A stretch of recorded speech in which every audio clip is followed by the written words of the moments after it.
கிறிஸ்தியசுக்குள்ளான உங்கள் அனைவருக்கும் சமாதானம் உண்டாவதாக. இன்றைய தியானத்திற்காக எடுத்துக்கொள்ளப்பட்ட வேதவசனம் நீதிமொழிகள் 16:20.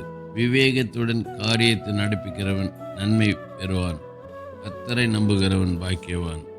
இல்லையா? வசனத்தினுடைய இறுதி பகுதி, கர்த்தரை நம்புகிறவன் பாக்கியவான், கர்த்தரை விசுவாசிக்கிறவன் பாக்கியவான், கர்த்தரை பின்பற்றுகிறவன் பாக்கியவான். பாக்கியவான் சொல்லும்போது ஆசீர்வதிக்கப்பட்டவன் சொல்லி அர்த்தம். யார் ஆசீர்வதிக்கப்பட்டவன்? வசனத்தின் பிரகாரம் கர்த்தரை நம்புகிறவன். மனுஷனை நம்புகிறவன் அல்ல, பணத்தை நம்புகிறவன் அல்ல, சொத்தை நம்புகிறவன் அல்ல, கார் பங்களாவை நம்புகிறவன் அல்ல. அதெல்லாம் அழிந்து போகும். அழியாதது நித்திய ஜீவன். அழியாதவர் இயேசு கிறிஸ்து. மரித்தார், அடக்கம் பண்ணப்பட்டார், 3ஆம் நாள் வெற்றி வேந்தராய் ஜெய வேந்தராய் உயிர்த்தெழுந்தார், மரணத்தை வென்றார். அவர் நித்தியமானவர். அவர்தான் அவரை நம்புகிறவன், அவரை விசுவாசிக்கிறவன், அவரை பின்பற்றுகிறவன் ஆசீர்வதிக்கப்பட்டவன் சொல்றார். இதே நீதிமொழிகளில் இன்னொரு இடத்துல வாசிக்கிறோம், கர்த்தரை நம்புகிறனோ உயர்ந்த அடைக்கலத்தில் வைக்கப்படுவான்னு சொல்றார்.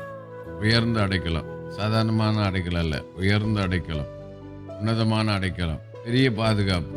சங்கீதக்காரன் சொல்றான், கர்த்தரை நம்புகிறவனையோ கிருபை சூழ்ந்து கொள்ளும். பாருங்க, கர்த்தரை நம்புகிறவனையோ கிருபை என்ன பண்ணுமா? சூழ்ந்து கொள்ளும். எப்படி ஒரு வெள்ளமோ சர்க்கரையோ தரையில் போட்டுட்டா எறும்புகள் அந்த வெள்ளத்தை சர்க்கரையை சுற்றி சூழ்ந்து இருக்கும், இதுபோல கர்த்தரை நம்புகிறவனையோ கிருபை என்ன பண்ணுமா? சூழ்ந்து கொள்ளும். ஆகவே ஒருவேளை இது வரைக்கும் கர்த்தரை நம்பாம உலகத்தை, வேலையை, சொந்த படிப்பை, பலத்தை நம்பிக்கின்னு இருந்தீங்கன்னா ஏமாந்து போயிடுவீங்க. கர்த்தரை நம்புங்க. கர்த்தரை நம்பும்போது நாம் பாக்கியவானாக இருப்போம். ஆகவே கார் பங்களா நாட்டு இருக்கிறவன் தான் பாக்கியவான் இல்லை, அதெல்லாம் அழிஞ்சு போகிறோம். பாக்கியவான்னு சொன்னால் அழியாத ஆசீர்வாதம், ரட்சிப்பு.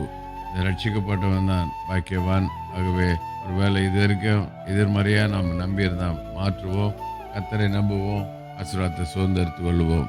கர்த்தர் நம்மை பலப்படுத்துவாராக. செபிக்கலாம்.